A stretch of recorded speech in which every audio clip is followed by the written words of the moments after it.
Isso aí, pessoal. Então, continuando o nosso debate aqui sobre hermenêutica e principalmente sobre regras de interpretação, falemos sobre a interpretação teleológica agora, né? Já falamos da gramatical, já falamos da sistemática, já falamos da lógica.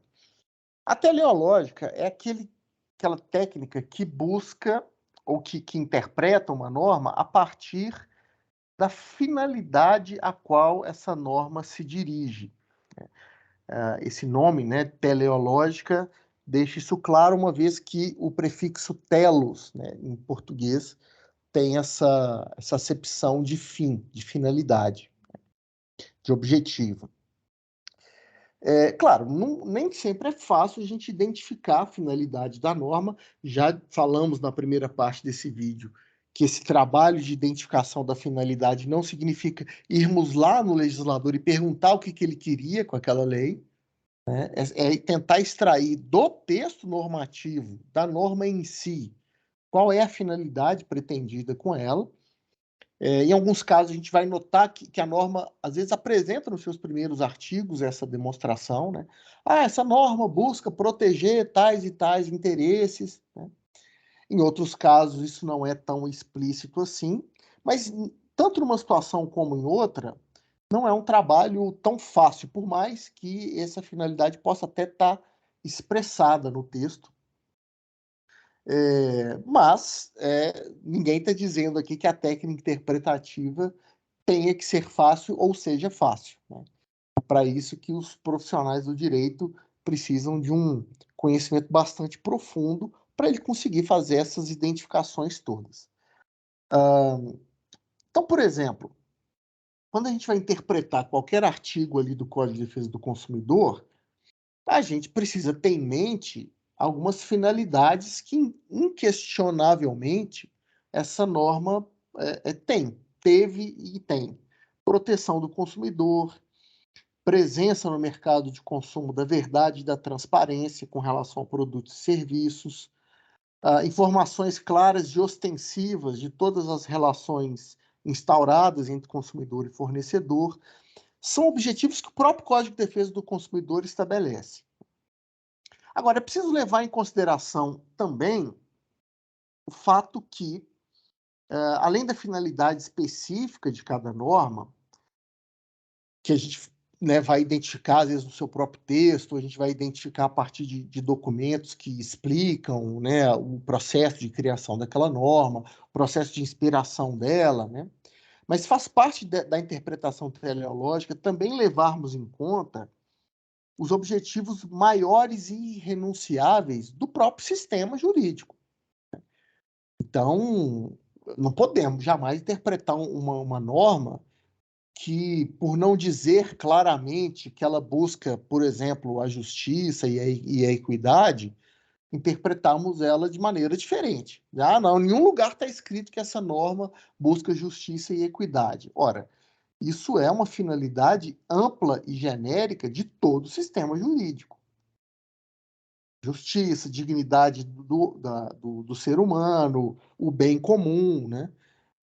E até você pode, até para ficar mais seguro com relação a isso, busque na Constituição, a partir da interpretação sistemática, essas noções como direitos e garantias fundamentais, como fundamentos da República, como os princípios do próprio Estado brasileiro. Vai identificar na Constituição uma série de objetivos maiores, mais amplos e irrenunciáveis que vão permear a interpretação teleológica de todas as normas que integram o sistema jurídico. Então, isso também é importante destacar, porque às vezes alguns operadores do direito esquecem ou querem esquecer esse detalhe, né? Eu estou lendo a lei aqui, não estou vendo nada nesse sentido. Poxa, mas você sabe que o sistema jurídico como um todo vai buscar justiça, equidade, dignidade, bem comum, né? Então, como é que você quer interpretar essa norma específica de maneira afastada dessas noções, né? Eu me lembro, né, de estudo de algumas normas de direito empresarial, né, que em algumas matérias de direito empresarial que a gente faz, que às vezes aparecem essas regras, né? Poxa, esses comentários, poxa, estão querendo interpretar o direito empresarial a partir desses princípios aí de dignidade da pessoa humana, que aparecem lá no direito civil, que aparecem na Constituição, né? Pô, mas a lei de direito empresarial não fala disso. Bom, é esse ponto que eu estou querendo tocar, né? Interpretação teleológica requer do intérprete que ele vá levar em conta isso também, né?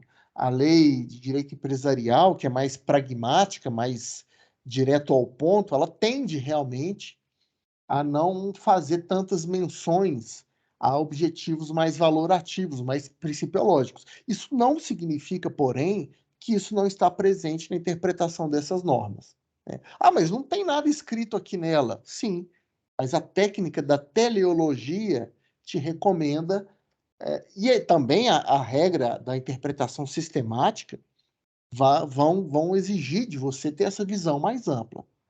Embora algo não esteja explicitamente colocado nessa norma, se é um preceito, se é um objetivo do sistema jurídico, pela visão sistemática e teleológica, você tem que levar isso em conta também, na interpretação daquela lei específica. E a interpretação histórica é a última técnica que a gente vai abordar aqui, para depois falarmos da interpretação a partir dos efeitos da norma. Muito bem. Interpretação histórica, já pincelada aqui em comentários anteriores, ela vai se basear na busca dos antecedentes da norma. Como ela surgiu, por que ela surgiu, quais eram as condições sociais da época em que ela foi criada, as justificativas do projeto que deu origem a essa norma. Era um momento histórico do país em que não havia uma determinada circunstância e essa lei queria gerar essa circunstância, ou não, a gente já vivia uma situação semelhante à de hoje e essa lei pretendia mudar essa situação. Tudo isso vai ser importante para essa interpretação histórica. O intérprete, né, ele vai tentar verificar historicamente o nascimento da norma, o seu desenrolar, o contexto da sua aprovação, da sua aplicação e o cenário até hoje em dia. E é interessante porque quando você se debruça nessa técnica, você percebe o quanto várias normas têm o seu texto mantido até hoje, mas a maneira de se verificar aquele texto já mudou bastante, né? Hoje mesmo eu estava lecionando presencialmente sobre direito do trabalho, né? E a gente estava comentando sobre a previsão da CLT para demissão por justa causa em razão da embriaguez habitual e em serviço.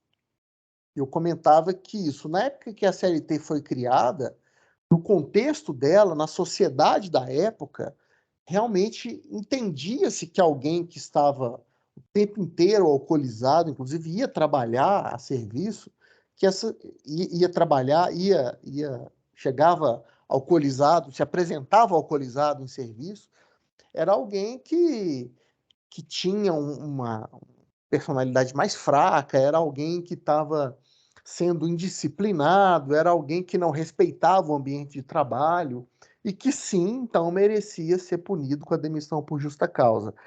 Hoje, essa mesma parte da CLT é interpretada bem diferente.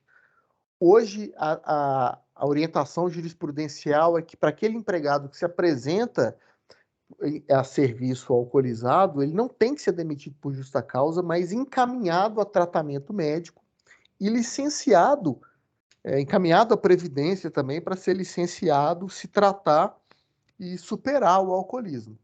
É a mesma norma, e aí hoje a jurisprudência vai dizer que a justa causa tem que ser aplicada àquele empregado que se recusa a se tratar e que, apesar de toda a providência do empregador ali, tentando encaminhar esse empregado à licença, encaminhar esse empregado ao tratamento, ele se recusa a fazer isso e insiste em se apresentar ao serviço alcoolizado. Então, notem que ao mesmo texto de lei, mas que hoje é aplicado de uma maneira diferente, como se a redação fosse até diferente, mas não, a redação continua igual. Mas o que mudou? O contexto de aplicação da norma.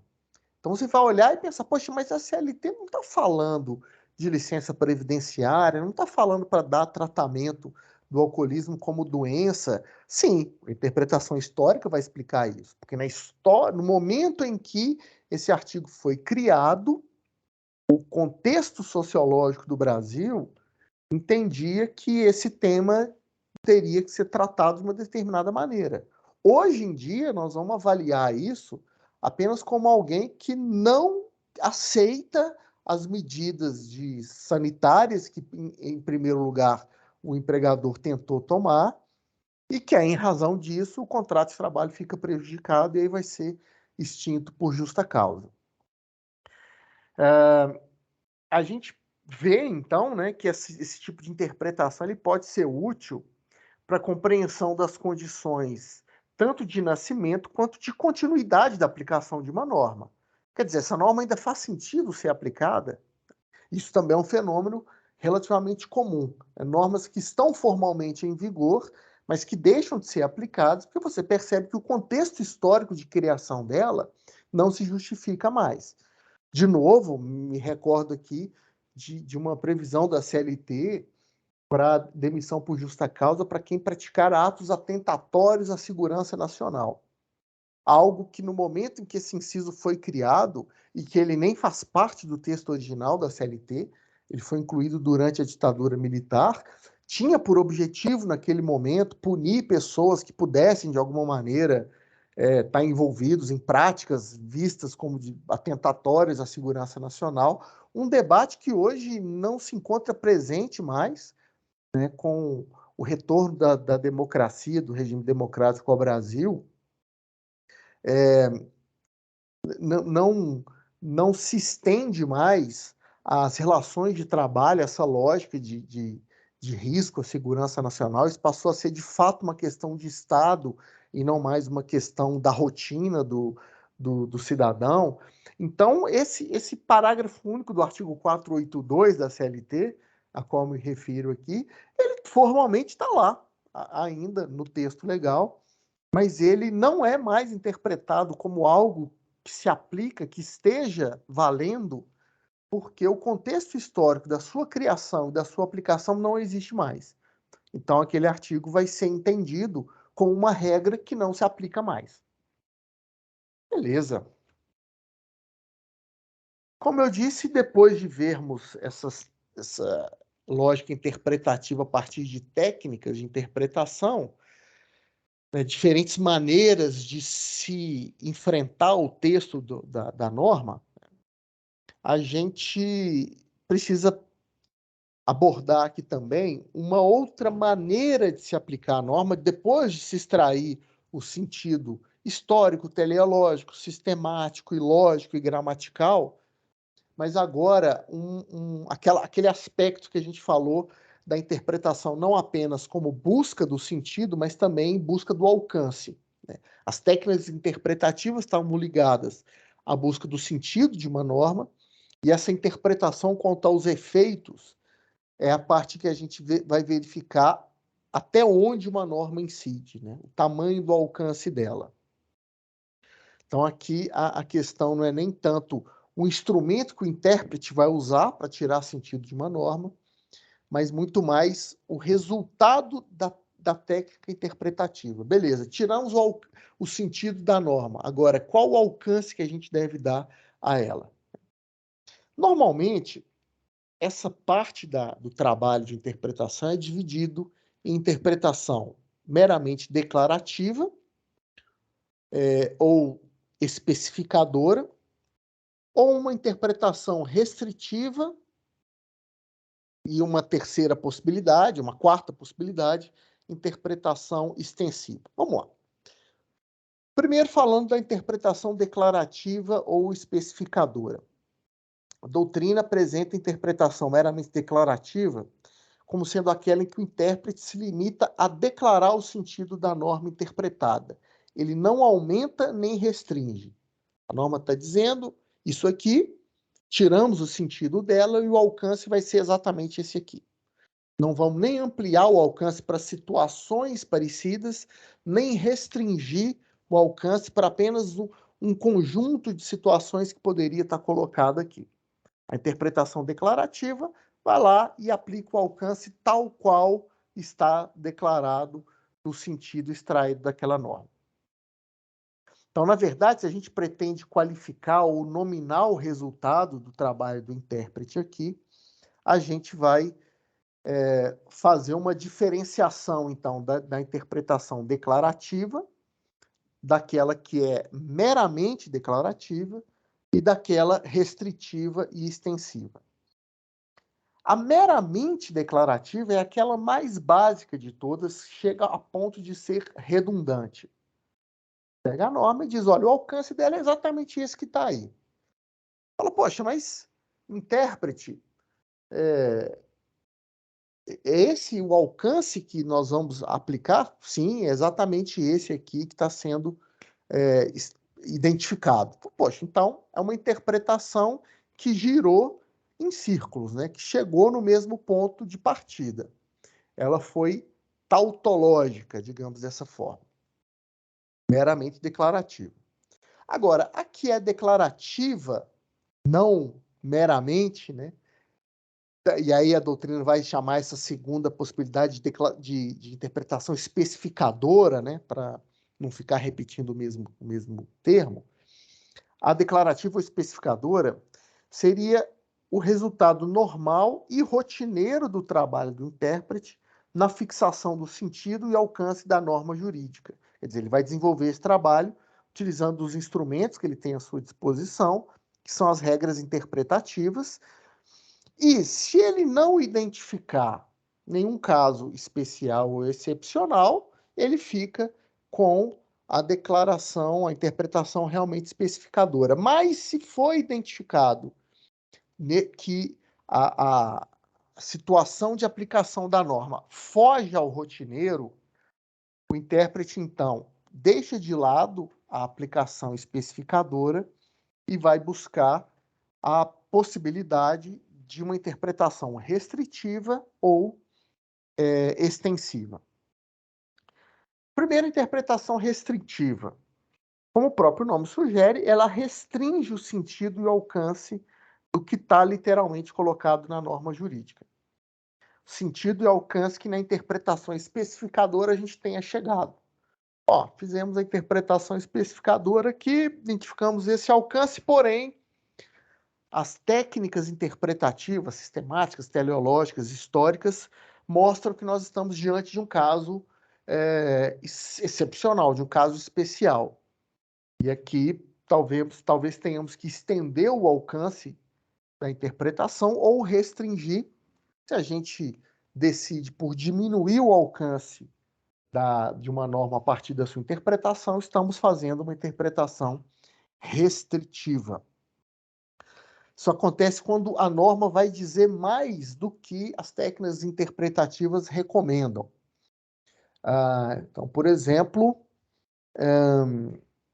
uma norma estabelece uma regra para homens e mulheres e que a situação concreta, a partir das técnicas históricas, teleológicas, sistemáticas, apontam que isso deva ser algo restrito apenas às mulheres, restrito apenas aos homens. Então, vamos dar uma interpretação restritiva a essa norma para aplicá-la somente a esse grupo de pessoas aqui.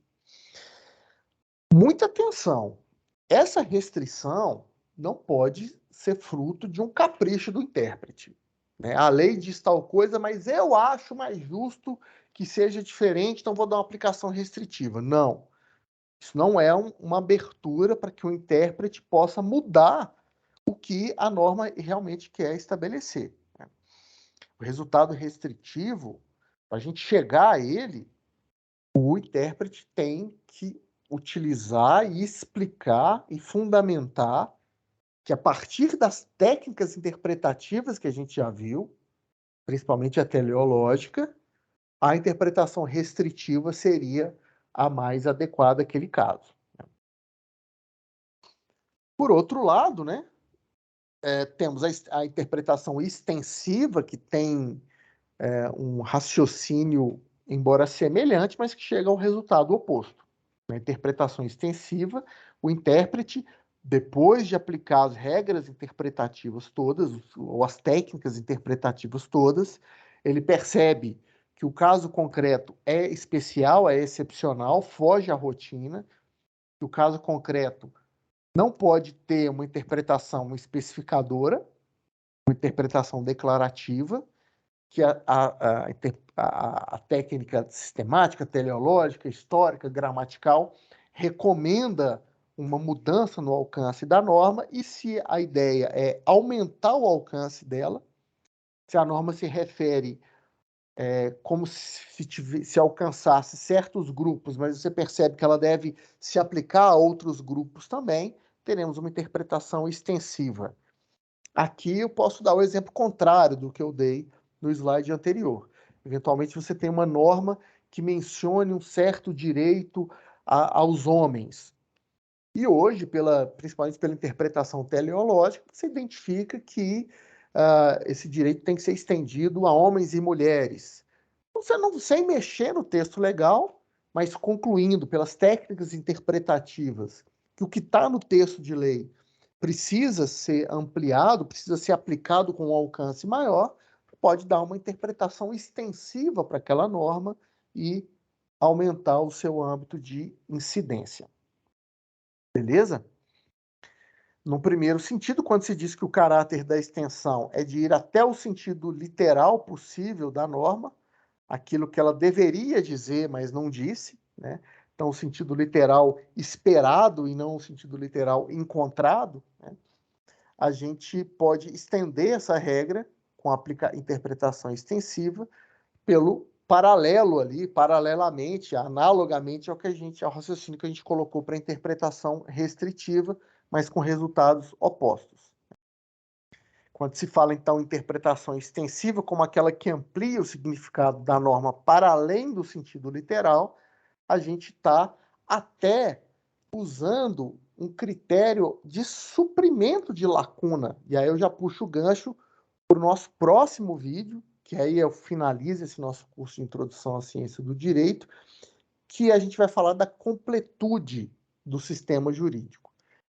Como agir diante de situações que parecem não ter regra, norma jurídica alguma as regendo. Isso não pode acontecer. Todas as situações elas precisam estar reguladas. Mas se algo, em algum momento, alguma relação jurídica, alguma relação parece não ter uma norma que a trate, né, você vai usar métodos de suprimento dessas lacunas, e uma delas, né, é a interpretação extensiva. Percebe que há uma comunicação entre esse tema e o tema do próximo vídeo. Você pode pegar, então, uma norma que serve a um caso parecido e aumentar o seu alcance para aquela situação que não tem normatização ainda. A interpretação extensiva suprindo a ausência de regra de um caso concreto. Beleza? Só que maiores detalhes desse suprimento de lacuna a gente vai ver na gravação seguinte, que vai ser intitulada Completude do Sistema Jurídico. Beleza? Obrigado, pessoal. Deixa eu conferir aqui se realmente esse é o título, para não gerar mal entendido.